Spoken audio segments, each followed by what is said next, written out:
So, Tayo, Cecilia, in about 4 months' time, guys, let's come back and talk about Rafa Benitez and Newcastle, and we'll really understand what he's trying to get at.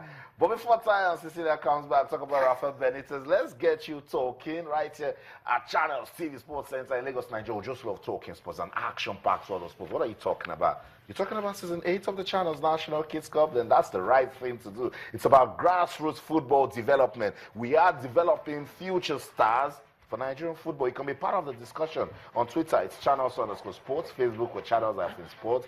And you can send us an email to sportsthismorning@channelstv.com. Let's continue with the conversation. Hashtag Channels National Kids Cup. We've seen goals, and more goals. The fun and excitement is unquantifiable. The skills, the drama, the competition, everything about the skills just makes you smile and believe that there is hope for Nigerian football. Let's also talk about the Super Eagles. Cecilia told you about the friendly game against Mali and Luxembourg. We are getting ready. Let's use the hashtag Super Eagles. It's been a while. We talked about the Super Eagles of Nigeria. Let's talk about them. They're getting busy. The players are excited. I've seen pictures of Odion Igalo in camp. I've seen Leon Balogun. Yes, good to have Leon Balogun back again. Yeah. Let's talk about the Super Eagles of Nigeria.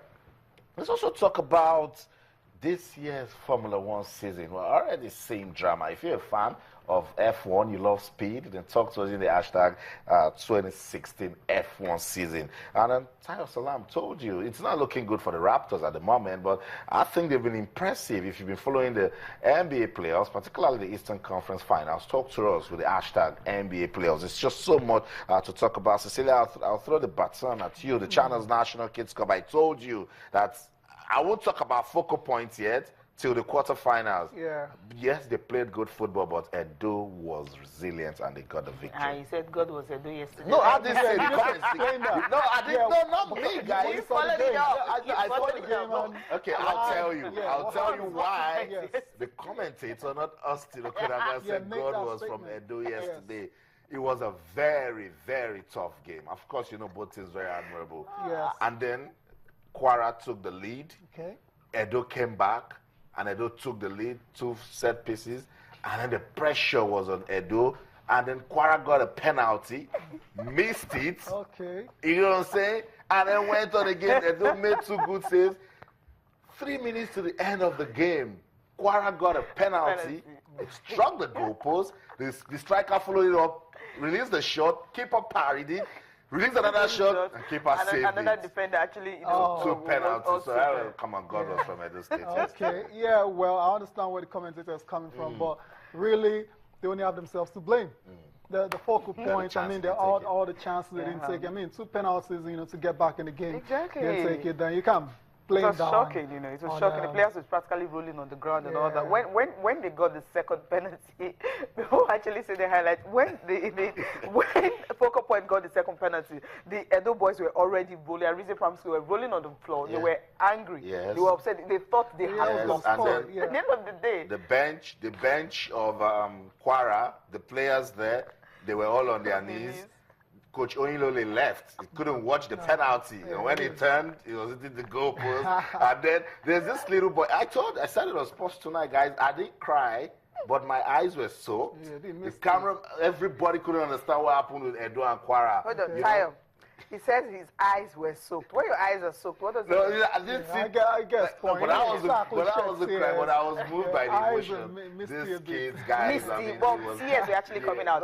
Well, it was just soaked. I was like, come on. I like what I see. Crying, but it wasn't dropping. I went to a little boy, Cecilia was rolling on the floor, and I like try to cheer him, and he kept us saying he's from Kwara. All he kept us 2 penalties, 2 penalties. He couldn't understand. That's the fun and excitement that comes with the Channel's National Kids Cup. Let's just see highlights from the quarterfinals. I don't come out, talk some more, don't go anywhere, stay. The Children's Day, a day designed to celebrate wonderful children all over the world. First goal! What a goal! They still with the ball. Inside the shot. It's 2 goals to nothing.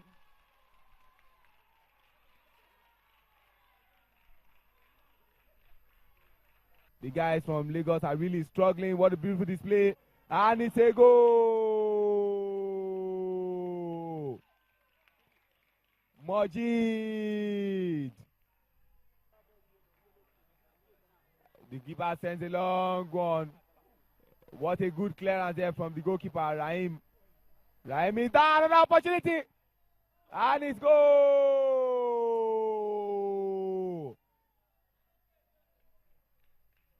Goalkeeper Raheem is down. And Lagos are out officially. And Oloriyomi Abayomi lines this one up. He hits it. Very, very impressive. And he strikes the ball, and it's a beautiful goal.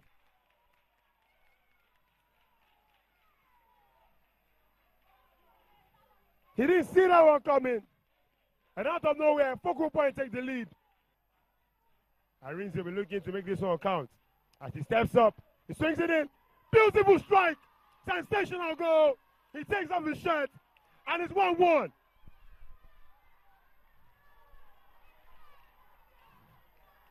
Beautiful, beautiful strike there. Free kick. That was where they scored from.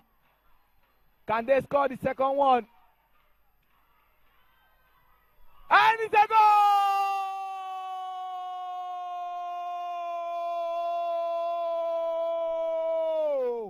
Did you listen to me? Did you listen to me? That's what he's telling them. And they've come from a goal down. So that's it, the fun and excitement that comes with the Channels National I was Kids Cup. waiting to actually see the penalties. What happened? Yeah, well, you get to see the penalties. What a game. That was a cracker. In any way you want to look at it, the game between Edo and Kwara, Edo went on to win by 2-1. They were destined to win. We will still stay with grassroots sports development, particularly with what Channels Television is doing with football season 8 of the Channels National Kids Cup. We went by, we looked around, like, we need to give attention to the grassroots. Where should we go to? Oluseyi Oyebode is a grassroots sports promoter. He's been here before, but couldn't talk much. It's the season for grassroots sports development, so we've brought Oluseyi Oyebode back to the studio. Oluseyi Oyebode, good to have you on the program. It's a great pleasure, and well done for a good job. Thank you so much for joining us. We're talking about grassroots sports development. How important is it to combine education with sports? We look at sports from 3 perspectives. When you are talking about grassroots sports, you are inculcating an habit into the future of the young lads. You look at it from the recreational perspective. Somebody wants to move on, to take sports as recreation. You are looking at it from means of livelihood. You want to become a professional player. You want to earn from outside sports, and you are still involved in sports development. And then the third perspective, you are looking at it from the means of survivor. You have to be agile, ability to do a lot of things. You have the problem of health situations. Children are being obese, and a lot of problem that must have been, or that could have been avoided at the younger stage. So that is why it is very, very important that a child needs to go through sports while going through the school. There are other perspectives that you look at when you're talking about child and educational development, especially concerning sports. But when you look at the neurological development, that concerns brain. Sport takes precise decision. If somebody takes a decision that shuts the mouth of a nation, and under 1 second you see a nation jubilating, and that is a wonderful decision. You look at basketball, you look at the level of recovery rate, look at the level of focus, vision, and this has to do with your brain being at work. And some of all these things can be taken back into classroom, and which can easily help. No, what you're trying to say, it's usually when kids actually want to even do well in sport, then they have to be very intelligent. And classroom work will have to be the focus, right? Yeah, it depends on the structure. It depends on the development, and this has been my concern over the years. If you have the right template for school sports development, everybody knows when and how to do, and everybody involved in educational development have the solid orientation. There are a lot of after-school programs. There are a lot of recreational extracurricular programs that must have been inculcated into the school development, but it must be properly and well structured. Interesting. Season 8 of the Channels National Kids Cup, it's been on this week, and there's some great players that have been on parade. How can you help on some of these kids, and some of these kids that want to play at the elite level? How can you actually make them, achieve their dreams? Everybody has been talking about continuity. Yeah. There are two aspects to grassroots sports. First of all, you talk about development.